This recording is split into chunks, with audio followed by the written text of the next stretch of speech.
ઉત્તરાયણ પર્વ નજીક આવતા જીવવેદના ચેરિટેબલ ટ્રસ્ટ અને ભીલડી પોલીસ પીઆઈના માર્ગદર્શન હેઠળ પોલીસ ટીમ દ્વારા માનવ જીવનની સુરક્ષા માટે એક પ્રશંસનીય પહેલ કરવામાં આવી છે। આજે મુડેઠા ટોલગેટ પાસે ટુ વ્હીલર વાહન ચાલકોની સુરક્ષાને ધ્યાને રાખી પતંગની દોરીથી થતા અકસ્માતોને અટકાવવા માટે વિશેષ જાગૃતિ અને માર્ગ સલામતી અભિયાન ચલાવવામાં આવ્યું। અભિયાન દરમિયાન વાહન ચાલકોને રોકી ઉત્તરાયણ દરમિયાન રાખવાની જરૂરી સાવચેતીઓ, ગળા તથા હાથની સુરક્ષા, હેલ્મેટ અને સુરક્ષા સાધનોના ઉપયોગ અંગે સમજાવટ આપવામાં આવી।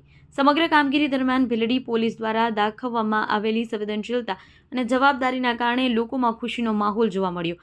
પીઆઈ મારુ અને તેમના સમગ્ર સ્ટાફે માનવતાની ભાવના સાથે જનસેવા કરી લોકોનો વિશ્વાસ જીત્યો। તે સાથે જીવવેદના ચેરિટેબલ ટ્રસ્ટના ડોક્ટર વિક્રમ પરમાર દ્વારા મહત્વપૂર્ણ જાણ કરવામાં આવી કે ભીલડી અને આસપાસના વિસ્તારોમાં જો કોઈ પણ ઘાયલ પશુ કે પક્ષી નજરે પડે તો તાત્કાલિક સંપર્ક કરવા વિનંતી કરવામાં આવે છે। આવા ઘાયલ પશુ પક્ષીઓને સમયસર સારવાર મળી રહે તે માટે ટ્રસ્ટ હંમેશા તત્પર છે। માનવ જીવન સાથોસાથ પશુ પક્ષીઓની રક્ષા માટે કરવામાં આવેલી આ સેવાભાવી કામગીરીને લોકો દ્વારા ખૂબ જ સરાહના મળી રહી છે। ભીલડી પોલીસ અને જીવવેદના ચેરિટેબલ ટ્રસ્ટ દ્વારા કરવામાં આવેલી આ સંયુક્ત કામગીરી અન્ય વિસ્તારો માટે પણ પ્રેરણારૂપ બનશે।